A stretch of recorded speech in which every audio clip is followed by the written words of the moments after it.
हम लोग ये पॉइंट डिस्कस कर रहे थे कि attempt to commit a suicide जो है दैट इज पनिशेबल ऑफेंस। तो अगर कोई सिर्फ थ्रेट करता है तो although mere threat to commit a suicide is not punishable offence under Indian penal code. लेकिन बहुत सारे ऐसे कोड थे जिनका जजमेंट ये आया था कि it should be regarded as coercion, क्योंकि वहाँ पर पर्पस वही है। ठीक है, थ्रेट देने का पर्पस ऐसा कोई काम करने का है कि जो प्रोहिबिटेड है अंडर इंडियन पीनल कोड। तो even threat to commit suicide जो है that was also regarded as coercion by Madras high court. इसको सबसे पहले किसने कंसिडर किया as a coercion? That was Madras high court. ठीक है, तो उन्होंने ये इसको कंसिडर किया कि अगर कोई थ्रेट कर रहा है कमिट करने के सुसाइड और उसके थ्रू किसी और को एंटर करवा रहा है अंडर कॉन्ट्रैक्ट, तो वो ऐसे कॉन्ट्रैक्ट क्या होंगे? It will be regarded as induced by coercion. ठीक है, although threat to commit a suicide जो है वो नहीं है पनिशेबल, मगर attempt to commit a suicide punishable है, तो इसलिए it was also considered as a part of corrosion.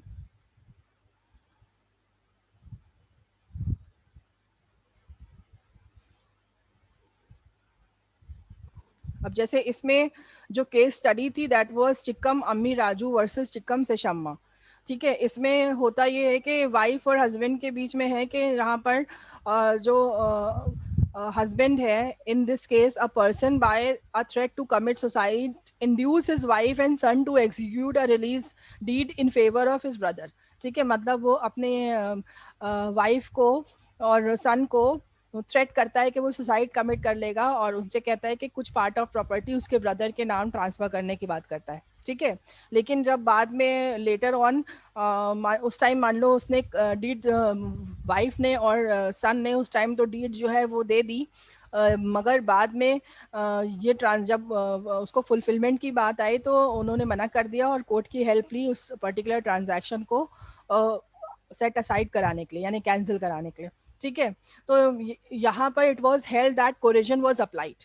यहाँ पर जो फैसला हुआ वो वाइफ और सन के फेवर में हुआ कि जो हस्बैंड था उसने थ्रेट दी जो कमिट करने की suicide, that was considered as a part of coercion, और इंडियन पीनल कोड का पार्ट उसको कंसिडर किया। ठीक है,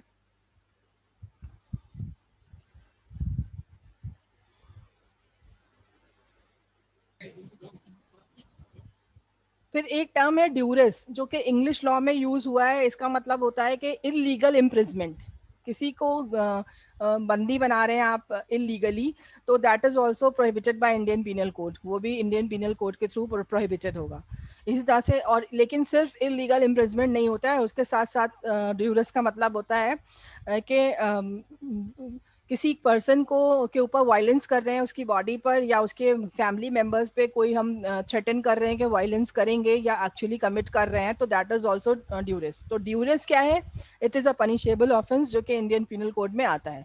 ठीक है, मगर ये टर्म मेनली जो यूज हुआ है वो it was used in English law which denote illegal imprisonment और आइदर एक्चुअल और थ्रेटन वायलेंस। ठीक है, ओवर पर्सन बॉडी और over the body of his family members। ठीक है, तो ड्यूरेस जो है वो क्या है? It is an act which is prohibited by penal code also, तो it amounts to coercion. The point is that it amounts to coercion. अब इसमें अगर क्वेश्चन ऑब्जेक्टिव है तो कैसे आ सकता है? अब तुम्हें 4 पॉइंट दे रखे हैं कि ड्यूरेस का मतलब क्या होता है। एक पॉइंट में लिखा है कि कमिटिंग वायलेंस ओवर पर्सन, दूसरे पॉइंट में लिखा है committing violence over his family members, फिर एक पॉइंट में लिखा है इलीगल इम्प्रिजमेंट, तो उसमें उसके बाद ऑल ऑफ अबव। तो यानी सभी क्या हो गया? ड्यूरेस की मीनिंग में कवर हो रहा है, तो ऑल ऑफ अबव इसका आंसर हो जाएगा। तो इस तरह के क्वेश्चन आ सकते हैं। ठीक है, इसलिए ड्यूरेस क्या होता है, यू मस्ट नो इट। कोरेजन का इफेक्ट हम लोग ऑलरेडी डिस्कस कर चुके हैं कि जो भी बेनिफिट ड्राइव किए हैं वो वापस करना पड़ेंगे, राइट? अनड्यू इन्फ्लुएंस की बात करते हैं, ये भी हम लोग, अनड्यू इन्फ्लुएंस होता क्या है ये पहले डिस्कस कर ही चुके हैं कि दो लोग ऐसी पोजीशन में हैं कि एक जो है वो दूसरे की विल को डोमिनेट कर सकता है और वो इस पोजीशन को गलत यूज करता है, अपने खुद के अनफेयर एडवांटेज के लिए यूज करता है, तो ये कहा जाएगा कि उसने अनड्यू इन्फ्लुएंस अप्लाई किया, और दूसरा पर्सन जो है वो कॉन्ट्रैक्ट में एंटर हो जाएगा। ठीक है, तो अब यहाँ पर जो अनड्यू इन्फ्लुएंस है वो कैसे कैसे अप्लाई होगा। अनड्यू इन्फ्लुएंस के लिए जो एग्जाम्पल दिए हैं कि हम अनड्यू इन्फ्लुएंस किसमें मान सकते हैं, पहला पॉइंट इसमें कहा गया है कि जब दो लोग ऐसे रिलेशनशिप में हैं कि एक पर्सन जो है उसके पास दूसरे के ऊपर अथॉरिटी है। ठीक है, रियल अथॉरिटी या पेरेंट। रियल अथॉरिटी का मतलब बाई कोई एक्सप्रेस एग्रीमेंट के थ्रू अथॉरिटी है, जैसे मास्टर और सर्वेंट हो गया।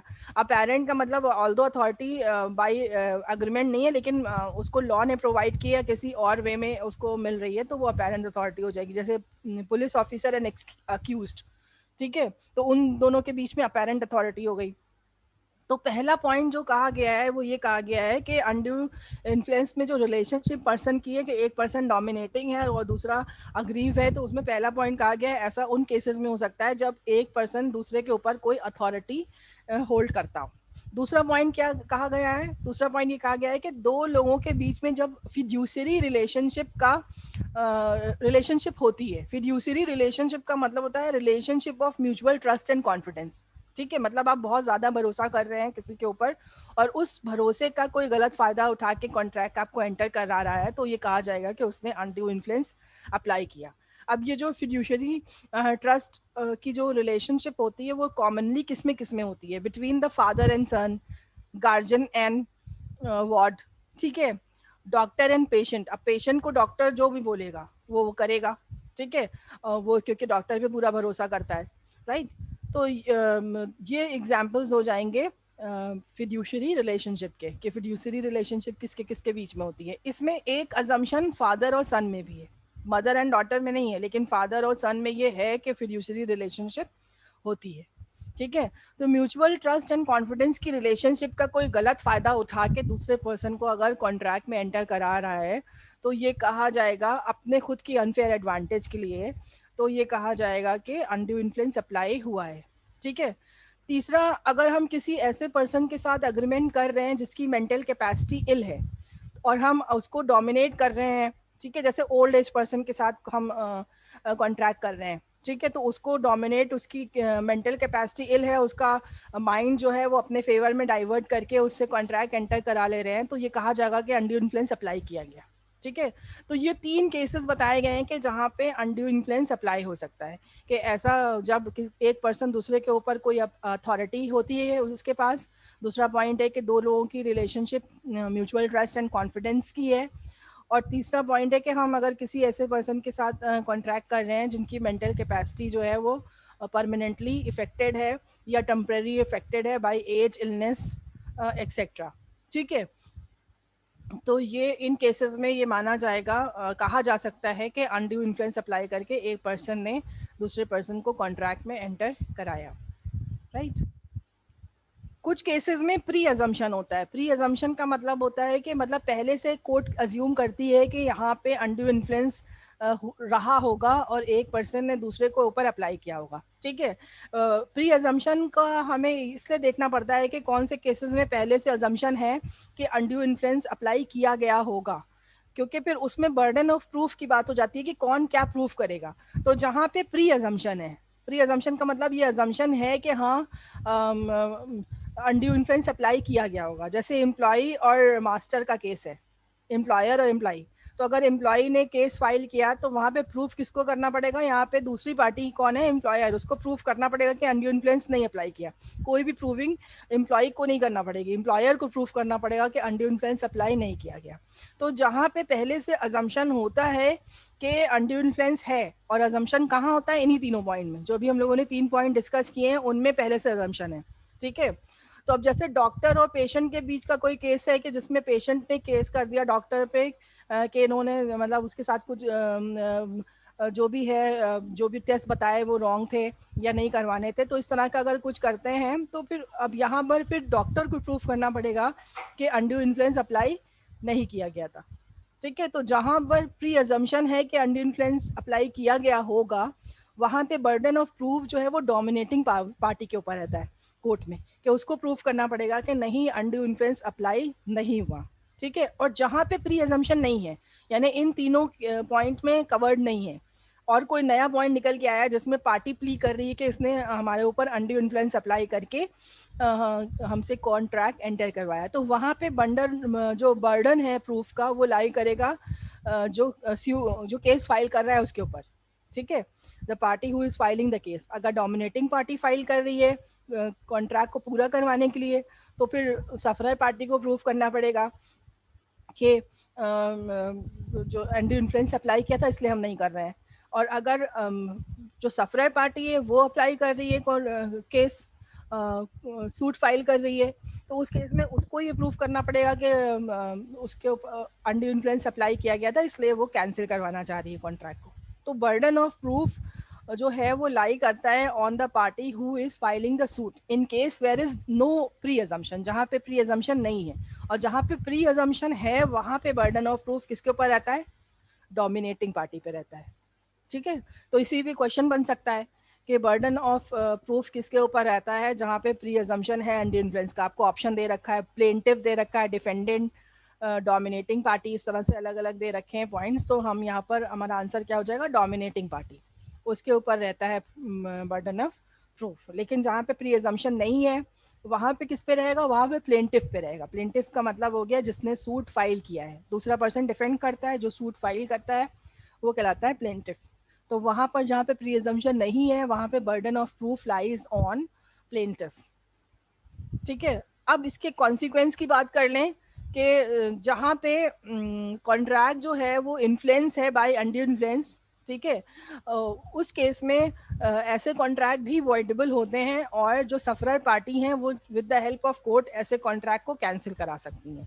तो अगर वो कैंसिल के लिए अप्लाई करती हैं तो जैसे जो कोरेजन था उस केस में ये था कि जो भी बेनिफिट्स थे वो वापस करना पड़ेंगे, लेकिन यहाँ पे थोड़ा सा जो कॉन्सिक्वेंस है वो चेंज है।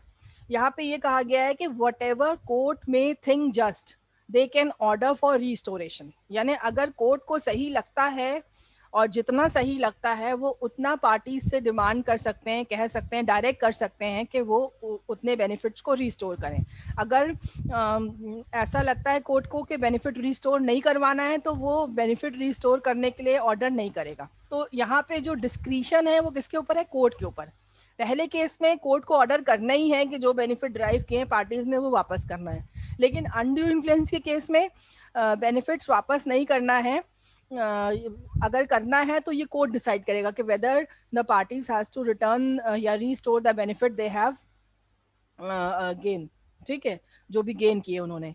तो whatever court may think just they can ask या direct the parties to return, right. तो ये इसका कॉन्सिक्वेंस है। अब इसमें और भी पॉइंट्स हैं, अब हम लोग इसको कंटिन्यू करेंगे। हम यहाँ पे वाइंड अप कर रहे हैं क्योंकि तुम्हारा टाइम नेक्स्ट क्लास का हो रहा है, ठीक है। तो will continue with this point tomorrow, right. बाकी आप इसको पढ़िएगा, जितना हम लोगों ने आज किया है क्लास में इसको फिर से आप पूरा रीड करिएगा। ये दोनों पॉइंट स्पेशली रीड किएगा, इसके केस स्टडीज रीड करिएगा, जो आपका कोरेजन वाला पॉइंट है और अनड्यू इन्फ्लुएंस वाला पॉइंट है, ठीक है। इसको रीड करना। Thank you all. Thank you. Thank you ma'am. Thank you ma'am.